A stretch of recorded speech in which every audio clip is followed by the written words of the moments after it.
चकवाल में लजीज और जायके से भरपूर फल आड़ू की भरपूर पैदावार।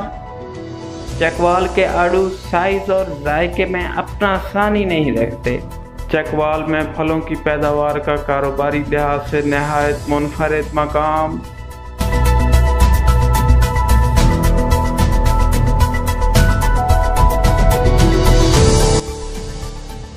चकवाल की तमाम तहसीलों में ड्रग इंस्पेक्टर के मेडिकल स्टोर्स के दौरे।